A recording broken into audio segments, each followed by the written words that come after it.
Hello everyone and welcome back to Bullshit Souls. Apparently when you're cursed, your health is half. Lifting the curse requires a purging store or the aid of the healer in Anor Londo.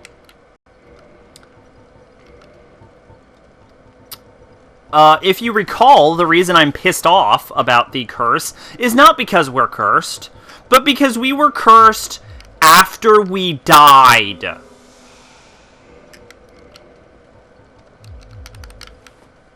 Which is a little more of a problem for me than actually being cursed.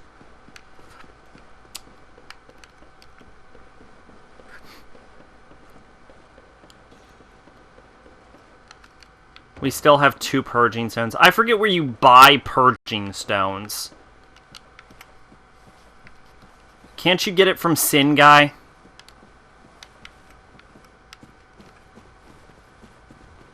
Tried holding down at B, it didn't work. Alright, well, watch now that we've died to Seath. We're gonna have a hell of a time getting back to him. Watch it. Watch this be harder than fighting him. I swear, this is gonna be so much harder. Lordtrick's clothes help prevent curse. That is what Lordtrick's clothes do. I knew it was useful for something. It's curse. It helps reduce curse. Do I have the curse bite ring?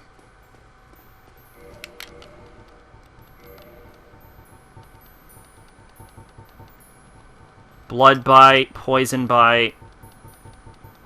No, I don't. I don't remember where it is either. Oh well.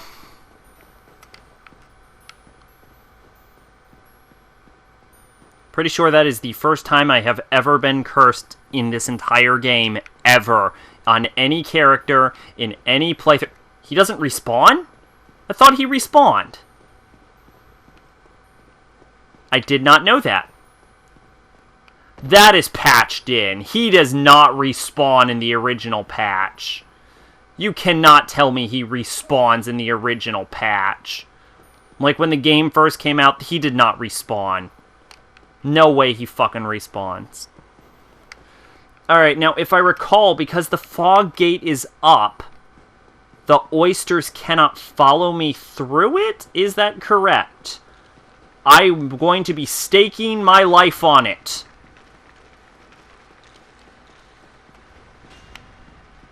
New Lando, I believe. No, but the oysters follow you after you kill him. That is correct.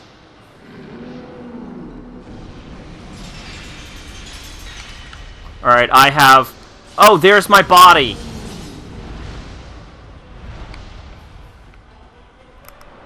Lock onto him, so I don't forget to do that later. Come! Come to me, Seath! I keep almost calling him Sif. Come to me, Seath!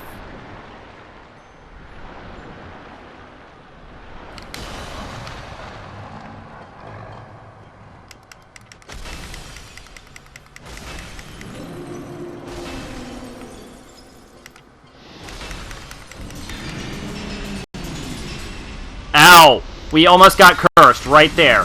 We almost got cursed right there. Did we die? Oh, we died because his crystals forced us into his leg. And then we got hit by his leg. That's what happened there.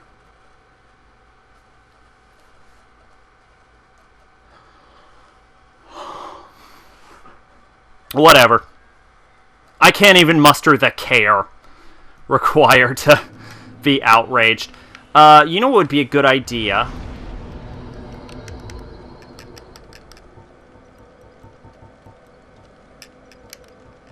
Pulling back Lordtrick's bullshit.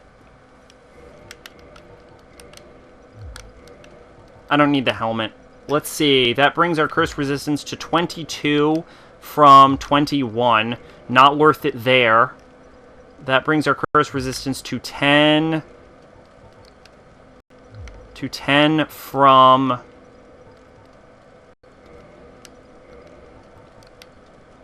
0. So Lordtrick's Scotland's work there.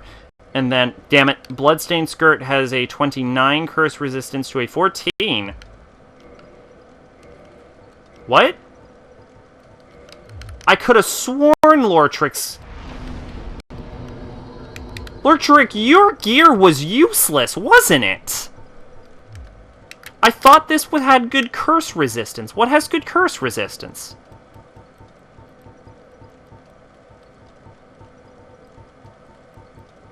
Obviously the sealer gear. How much more sealer gear can I put on?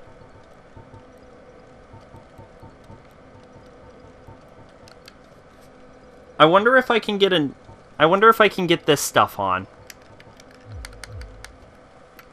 I have a little bit of a higher of equip load now. Can still do that. Can still do that. Okay, so I can still... And then I don't have the Curse Bite ring. Just to make sure this isn't... Worse curse resistance. Better curse resistance with the Bloodstained Skirt. Which makes no sense why this would have better curse resistance. But this has better curse resistance. And then the Curse Bite ring is in New Lando? Is that correct? But I don't want to go to New Lando for the Curse Bite ring. So I wonder if I should get Blue Tearstone ring, or I wonder if... I don't have a ring for magic, or I should get Chloranthy ring. But once again, I don't know...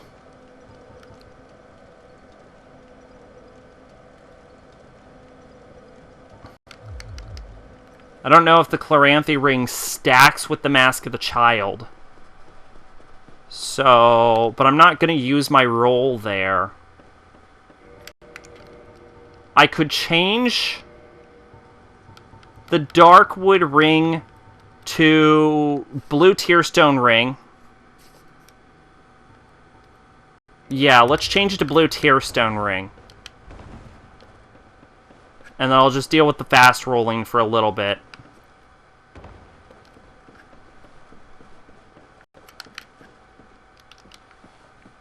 Because Blue Tearstone ring will helpfully stave off his death attack.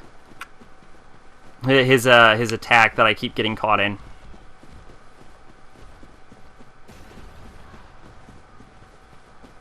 Maybe I should consider switching to Havel.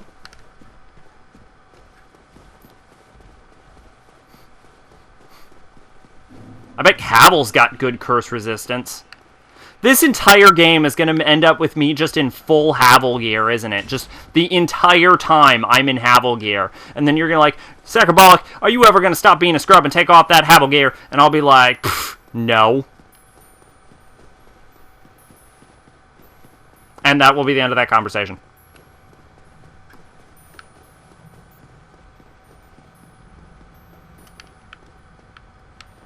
I think Havel gear does have a better curse resistance.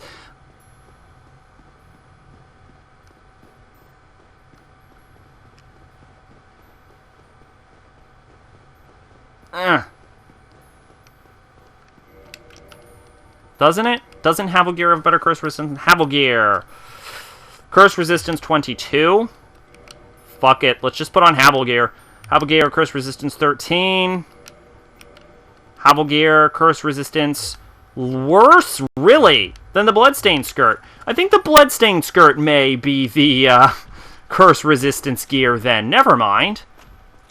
Which, once again, implies that Lortrix's gear is absolutely worthless. I could change Blue Tearstone. Is that a mid-roll? That's a mid-roll. I could change Blue Tearstone ring out for Chloranthy ring. And then change this out for Mask of the Father.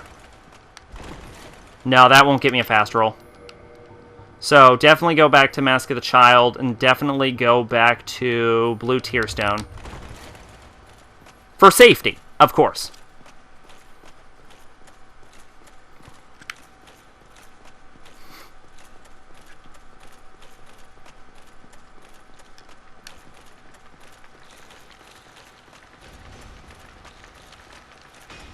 It would be real embarrassing if we got killed with that. Hello, Seath. Welcome. Welcome me back. It is your friend, Brynhildr.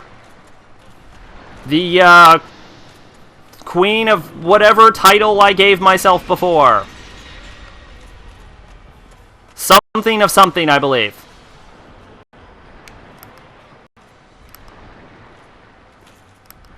I cannot lock on. I cannot lock on. There we go. Holy shit.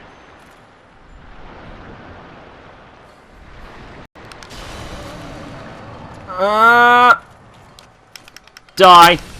Die. Die. Die.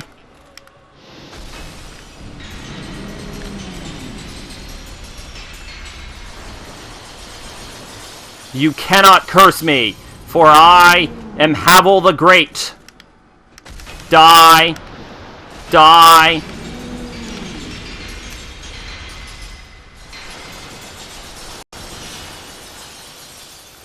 Havel close, best close. Okay, you know what? We may just spend the rest of the game like this. We may... This may be the rest of the game that you are watching. Yay, humanity! I would love to recover my lost power. You know what else I would like? I would like... Thank you. I'd love the credit for killing Seath. Thank you. I mean Seath. Whatever. Who gives a fuck? Seath. Sif. Same person. Alright.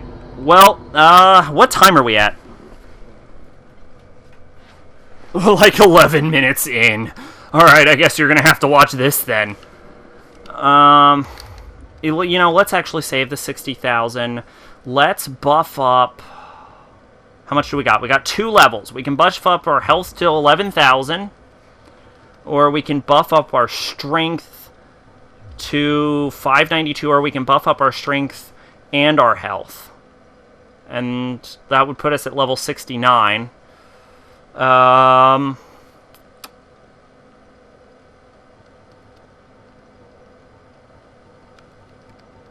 that put us over to 600? No, it will not. So we'll put the 2 in Vitality. And then we will repair our equipment. And we are now at a crossroads. We could go fight the Guardian. We could watch me throw myself into a wall for 30 minutes against Gwendolyn. I could journey off into the painting, which I really don't want to do because I don't like the painting. Or we could go kill... we could go kill Ceaseless.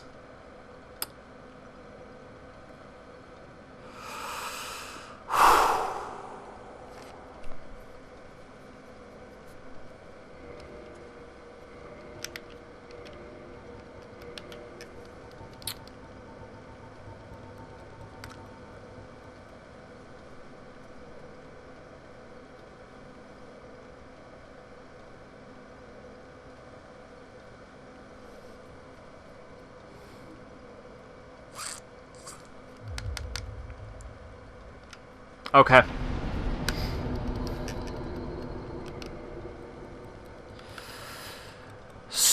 Let's go. Where are we going? Where are we going? Where are we going? I know where we're going. I don't remember the name of the location. There we go. Daughter of Chaos. Let's see. We've already spent 2 humanity.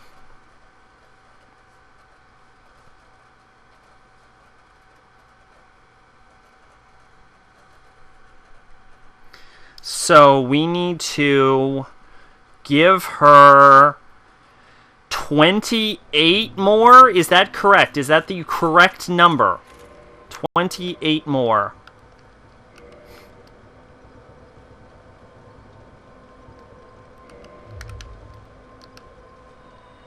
One,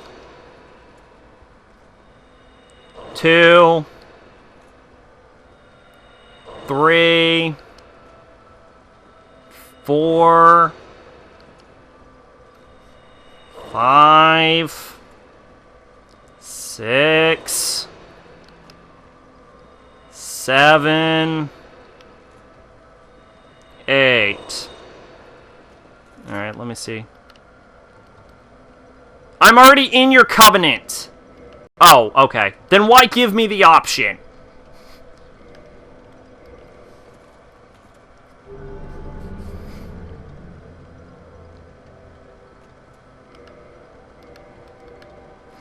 So, welcome to the Dark Souls podcast. Today we talk about Metal Gear Solid the Phantom Pain, actually. Let's do that. So I've been playing Phantom Pain, decided to take a break, record some Dark Souls. I know I started off real sour in the beginning of this recording session, but I'm getting back into it, a bit.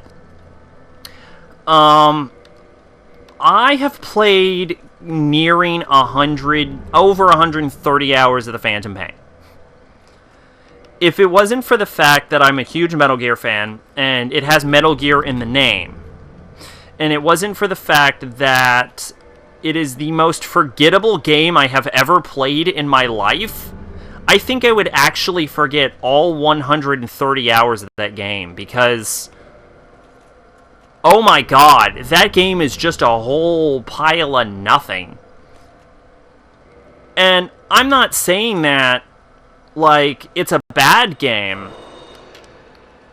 but it's not what I would call a good game. Do you know what I'm saying?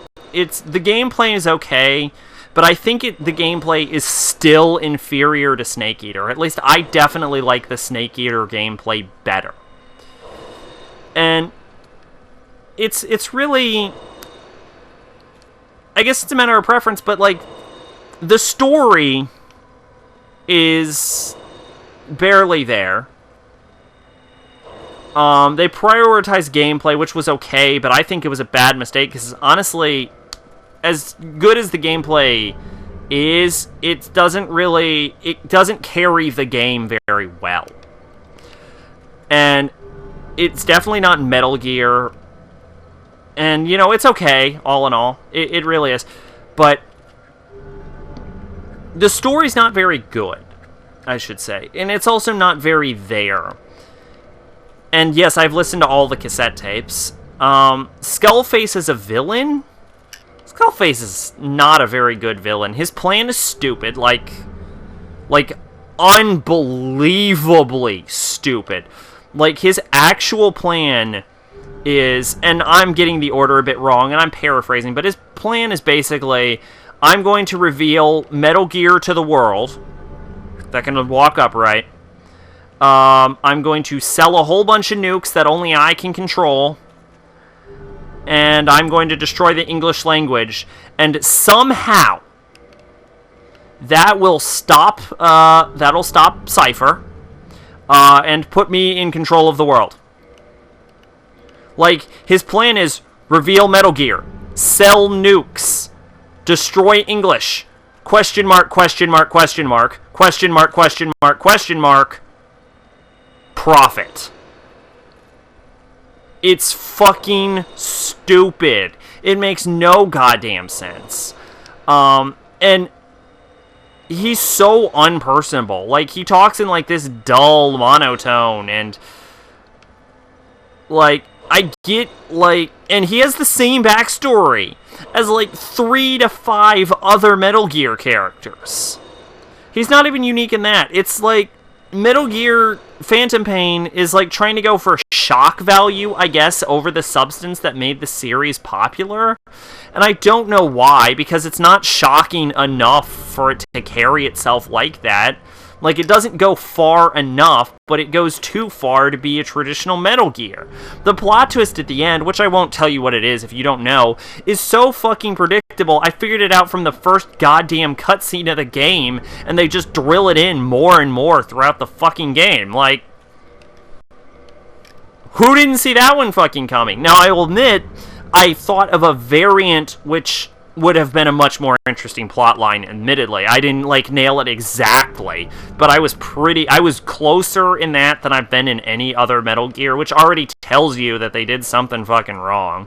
But I think the biggest thing with the game is I don't have any feeling necessarily towards it, positive or negative. I have never felt so little towards a game that I have played so much. It is outrageous. And in that, it is an accomplishment. Metal Gear Phantom Pain actually makes me glad that there will not be a Metal Gear, like, 6 or a Metal Gear 5, depending on what you think the name of Metal Gear V Phantom Pain is. Because I genuinely think it would have been fucked up. And I'm gonna put it out there right now. I don't blame Konami. I blame Kojima.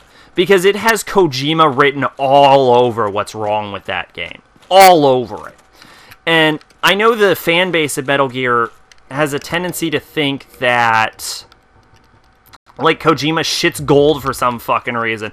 But they're forgetting, or they don't know, that Kojima has had some just stupid fucking ideas so much throughout the series. Like, the end boss fight in Metal Gear Solid 3, he really wanted that boss fight to take 3 weeks real time. No, 2 weeks real time. My bad. 2 weeks real time where you slowly gain ground. And the producers told him, no, that's a dumb idea. And he still feels bad about it. He's like, oh man, I wish I really could have done that idea. And I'm like, I'm so glad you couldn't, because that idea is fucking stupid, Kojima. And, what else is there? Oh yeah, in the end of Metal Gear Solid 4, he wanted Snake and Ocelot to, like, turn themselves in and to be executed for their crimes. First off, Snake and Ocelot really have not committed that many crimes. Like, you're talking about destroying the Metal Gears as part of philanthropy. I think saving the fucking world from a terrorist kind of gets you done with the breaking super weapons. Just saying. It like, makes no fucking sense. And honestly, with all the bullshit Snake has done as part of the government, what he would be executed for, or what he would possibly feel guilty about, is so little in comparison that it would have made no sense for him to fucking execute himself for war crimes. And Ocelot has done, I guess he made a weapon, but once again, he made a weapon for the government. Like as part of a weapons contractor. So, like, even that makes no fucking sense. But, yeah, so all I'm saying is, like,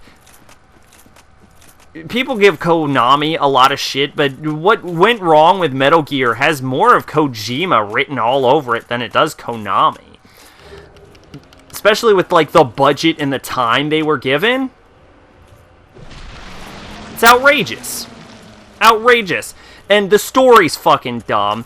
Liquid was turned into, like, this, like, shitty kid, right? Like, Liquid was, like, this super cool dude throughout the entire series, and he turns into, like, this, like,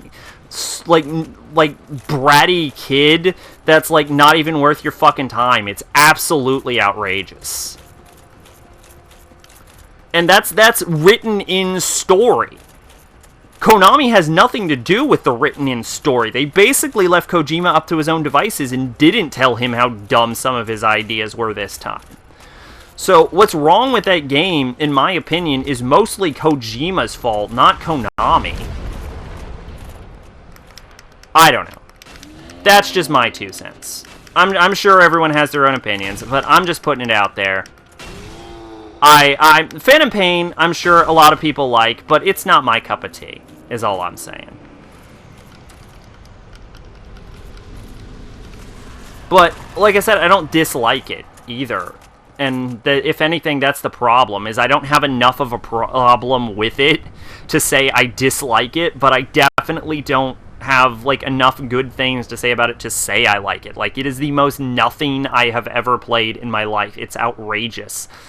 And it's almost sad that I feel that about a Metal Gear, but I don't even feel sad that I feel that about a Metal Gear, because I feel so little for that game. Like, it has had no impact on me. And I think that's kind of crazy. I think that's kind of crazy. Alright, so that was the Metal Gear podcast. We killed Ceaseless Discharge. I'm sure several people wanted me to fight him legitimately, but no. No. No. I don't want to. I don't want to fight these bosses legitimately if I don't have to. If you're gonna put in, like, a fucking way to just bullshit a boss dead, I'm gonna bullshit the boss dead, and they put in a way to bullshit that boss. So, that boss got fucked up the hard way. I'm actually really interested in this. In, like, this area coming up right now. By the way, look at that army of Taurus Demons. So many of them. So many Taurus Demons. Soul of a Proud Knight. I want to fight the Capra Demon. That's what I really want to know about. I want to know how much damage I can deal to this thing.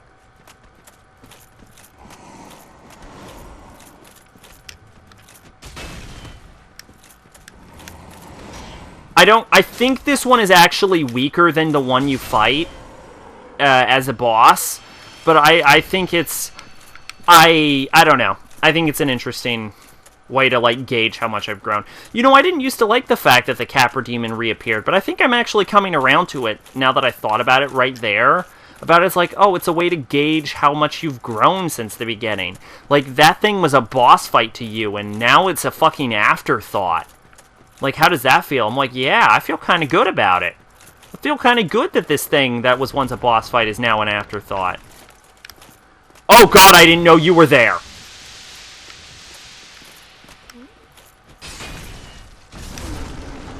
Holy fuck.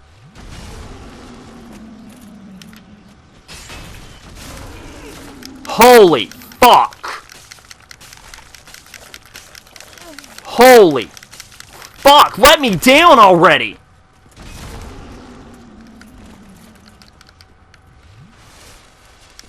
Jesus. Has this always been here, or is this a patch? I don't remember this being here. Oh, God. Oh, my God.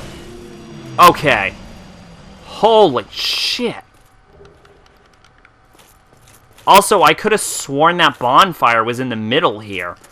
Has this bonfire been moved? Man, since I patched the game, I'm going fucking bonkers now, wondering what was and what was not in the game. Oh, really? Nah, fuck that. Soul of a Proud Knight.